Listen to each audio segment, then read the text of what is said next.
आदरणीय श्रोतावृन्द तथा ख्रिस्मा दाजुभाइ दिदीबहिनीहरू, यस सन्ध्याकालीन हप्ताको पहिलो दिनको समयमा जुन प्रभुको दिन पनि हो, किनकि प्रभु यीशु ख्रिस्ट मानिसको निम्ति संसारमा आउनुभएको थियो, दुःख कष्ट उठाउनुभयो र उहाँ क्रुसमा टाँगिएर मानिसको निम्ति मानिसको अपराध आफूले बोकेर मर्नु पनि भयो र तेस्रो दिनमा अथवा आजकै दिनमा उहाँ बौरी उठ्नु भएको महिमी दिन भएको कारणले गर्दा हामी हप्ताको पहिलो दिन अथवा आइतबारको दिनलाई प्रभुको दिनमा पनि चिन्ने गर्छौं र यही प्रभुको दिनलाई एउटा महत्त्वपूर्ण दिनको रूपमा हामी खुसी छौं, उत्साहित छौं र उहाँलाई हामी प्रशंसा र महिमा दिन चाहन्छौं। त्यो सँगसँगै प्रत्येक हप्ता यसै दिन हामी भेट हुँदै गर्दा यो खुसियालीमा तपाईँ र मेरो धार्मिकता र तपाईँ र मेरो आत्मिकता र तपाईँ र म जीवन र जगतमा रहन्जेलसम्म कसरी जीवनयापन गर्ने भन्ने विषयमा विशेष गरी हामीले चर्चा गर्ने गरिरहेका छौं र गत केही हप्ताहरूदेखि हामी मानिस को हौं, मानिसको स्वभाव कस्तो छ, मानिस कसरी बनिएको थियो, परमेश्वरले मानिसलाई कुन उद्देश्यले बनाउनु भएको थियो, सँगसँगै मानिसले संसारलाई कसरी हेरिरहेको हुन्छ, संसारमा मानिसको जीवन कसरी व्यतीत भइरहेको हुन्छ भन्ने विषयलाई पनि आज हामीले विशेष गरी चर्चा गर्न लागिरहेका छौं। र निश्चय नै संसारको स्वभाव मानिसले हामीले बुझ्दै गर्दा र यो यस्तै हो पनि कि यो अँध्यारोले भरिएको छ, अर्थात् पुरै संसार अन्धकार छ।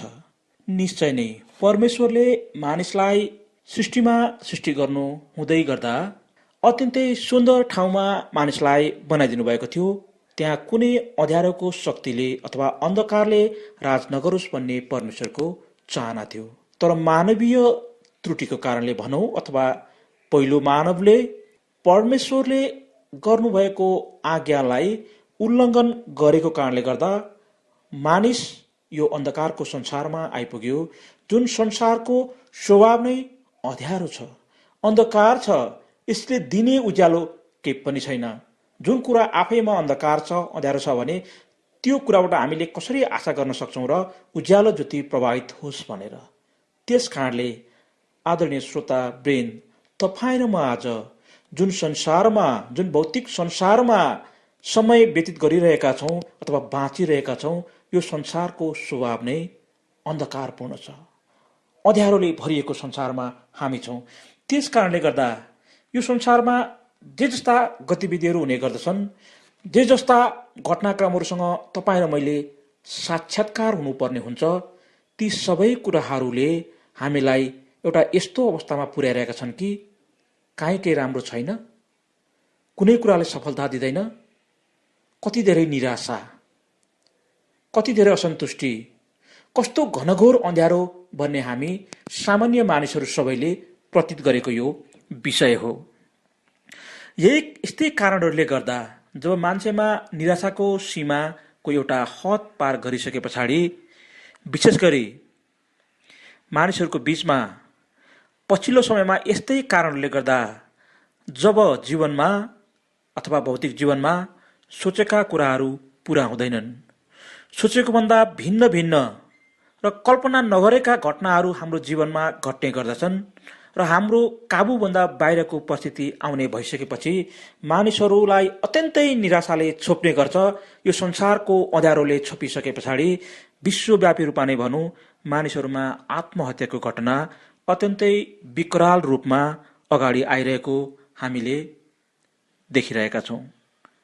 नेपालमै पनि हामी जब पछिल्लो समयमा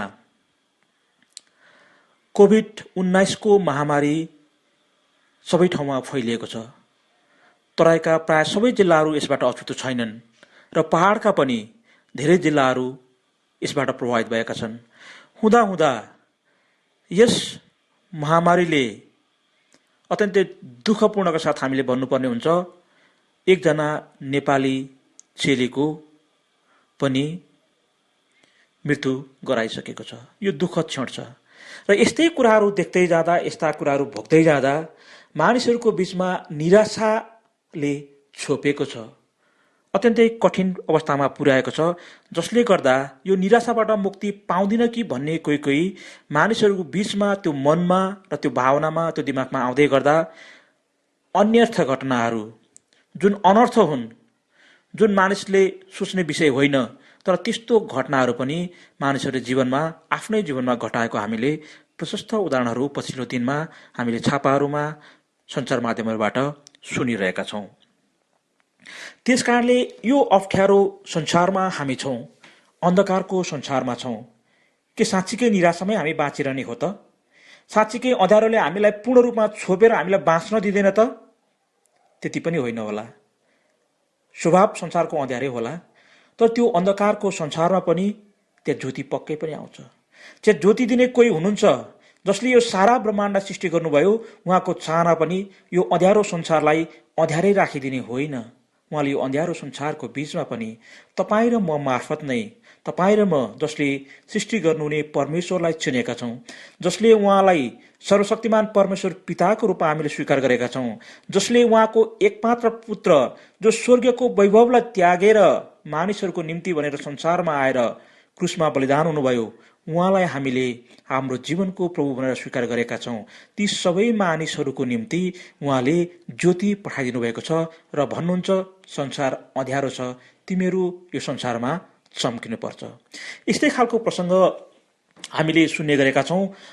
हाम्रो मित्र राष्ट्र चीनमा एउटा यस्तै खालको भनाइ अथवा उपदेश पनि भन्नुहोस् अथवा हितोपदेश भन्छौँ हामी, यो प्रचलित छ, जहाँ भन्ने गरिन्छ कि अँध्यारो छ भनेर त्यो अँध्यारोलाई गाली गर्नुको सट्टा अथवा यसलाई श्राप दिनुको सट्टा बरु त्यो अँध्यारोलाई जित्नको निम्ति एउटा क्यान्डल अथवा एउटा बत्ती किन नबाल्ने, यो नै राम्रो होला भन्ने भनाइ चिनी मानिसहरूको बीचमा व्याप्त छ।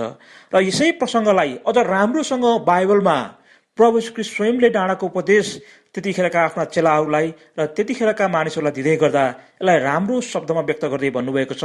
मत्तीको पुस्तक 5 अध्यायको 14 पदमा जहाँ उहाँ भन्नुहुन्छ, तिमीहरू संसारका ज्योति हौ, डाँडामा बसालिएको सहर कहिल्यै पनि छेकिँदैन।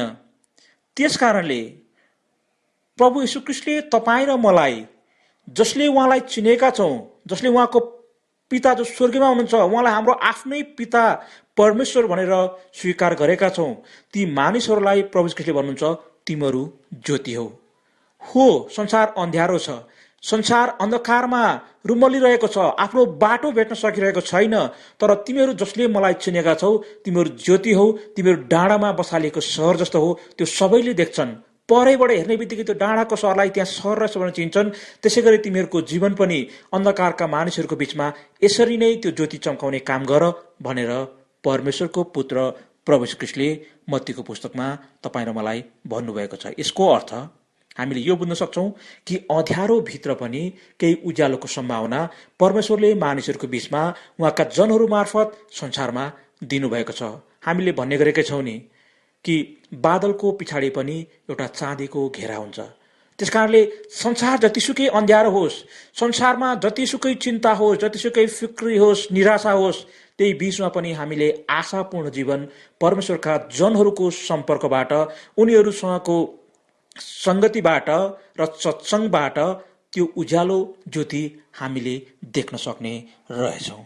त्यस कारणले जो निराशामा बाँचिरहनु भएको छ, जो कष्टमा बाँचिरहनु भएको छ, जसले आफ्नो अब अर्को कुनै उपाय छैन भन्ने सोचिरहनु भएको छ, ती सारा नेपाली जनहरूलाई हामी ख्रीष्टको मण्डलीको तर्फबाट यही तपाईँहरूलाई हौसला उत्साह दिन चाहन्छौँ कि अँध्यारो बीचमा पनि परमेश्वरका जनहरूको सम्पर्कमा आउनुहोस् र त्यो ज्योति तपाईँहरूले निश्चय पनि पाउनुहुनेछ।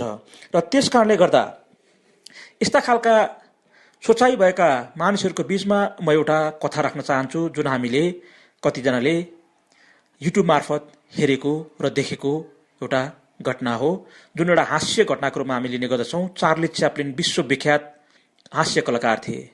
तपाईँहरूले पनि हेर्नुभएको होला। उनको एउटा भिडियो छ युट्युबमा जसमा भनिएको छ Charlie in the lion's den अथवा लायन्स केज अथवा चार्ली च्याप्लिन सिंहको खोरमा। घटना यसरी अघि बढिरहेको हुन्छ कि यस्तो देखिन्छ, चार्ली बाटोमा यात्रा गर्दैछन्। यात्रा गर्ने क्रममा उनी नजिकै एउटा सर्कसको छेउमा पुग्छन्, जहाँ गधाहरू अथवा विभिन्न जङ्गली जनावरहरू, अन्य सिंहहरू, बाघहरू, कुकुरहरू, यिनीहरूको प्रयोग गरेर सर्कस देखाउने ठाउँको नजिक उनी पुग्ने क्रममा यस्तो अवस्था हुन्छ, सायद उनको त्यो अवस्था राम्रो भएन होला, उनले आफैलाई त्यसरी कल्पना गरे होलान् सायद कि म यति धेरै कमजोर अवस्थामा कसरी पुगेँ।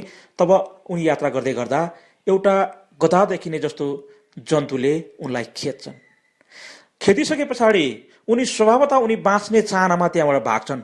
भाग्दै भाग्दै भाग्दै जाँदाखेरि उनले के सोचे भन्दाखेरि नजिकै एउटा घर जस्तो देख्छन् र पक्कै पनि यहाँभित्र पसेपछि त त्यसले मलाई, त्यो जनावरले भेट्दैन भनेर उनी त्यो ढोका खोलेर भित्र पस्छन्।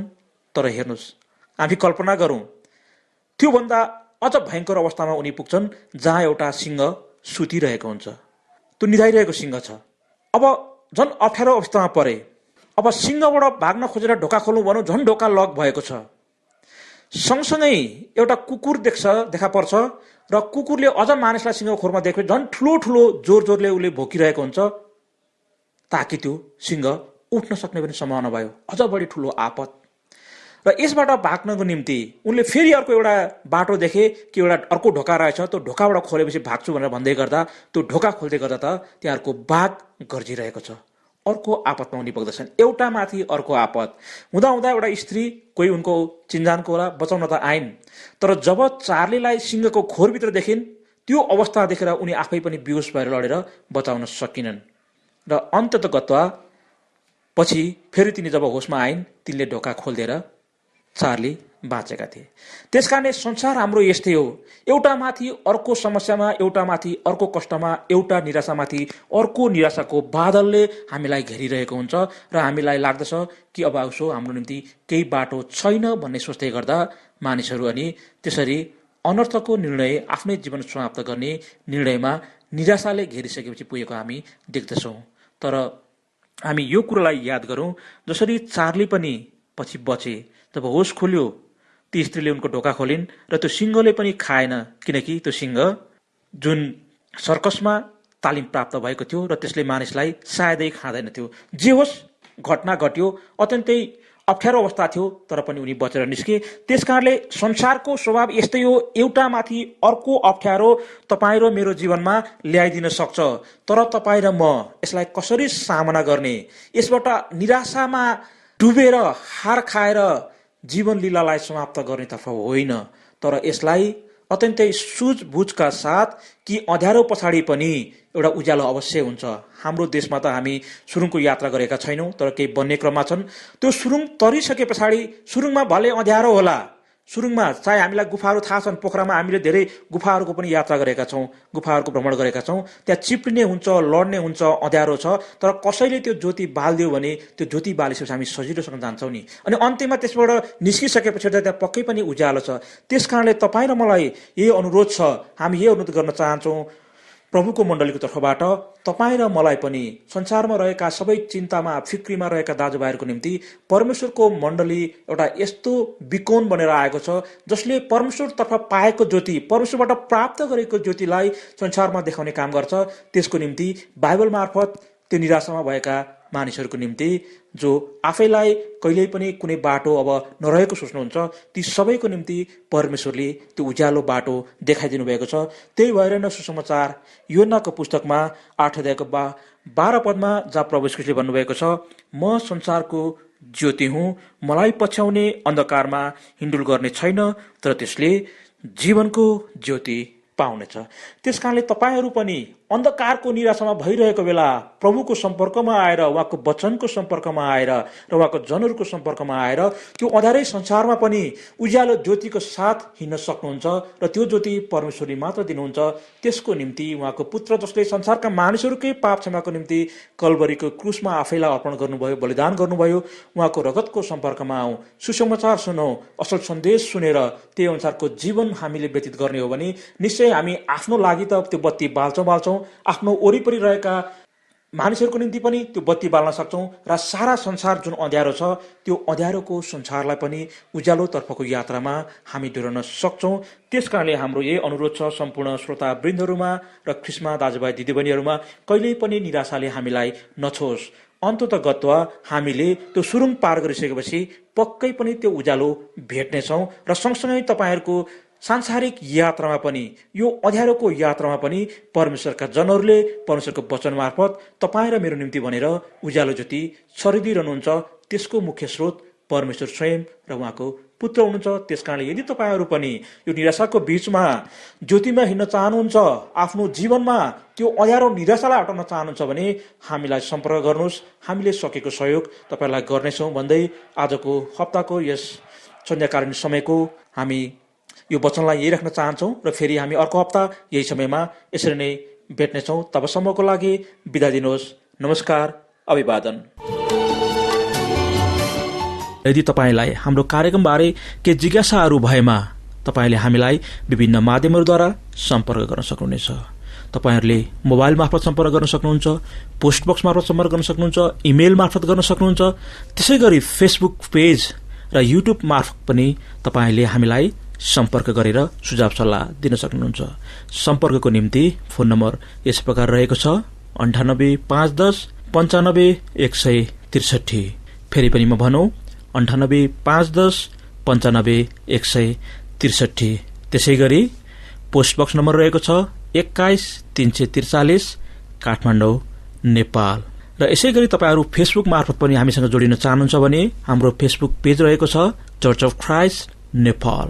र यसै गरी युट्युब च्यानलमा पनि यही कार्यक्रमलाई निरन्तर रूपमा फेरि पछि गएर सुन्न चाहनुहुन्छ भने हाम्रो युट्युब च्यानल रहेको छ चर्च अफ क्राइस्ट नेपाल। र प्रत्यक्ष रूपमा भेटघाट गरेर बाइबल अध्ययन गर्न चाहनुहुन्छ भने पुरानो बानेश्वरको नजिकै रहेको भीमसेन गोला चोकमा रहेको हाम्रो मण्डलीमा आफै उपस्थित भएर पनि हामीसँग बाइबल अध्ययन गर्न सक्नुहुनेछ। र यही कुराहरू तपाईँहरूको बीचमा राख्दै हामी बिताउन चाहन्छौँ। फेरि पनि भेट्ने प्रतीक्षामा छौँ। हस्त, नमस्कार, धन्यवाद।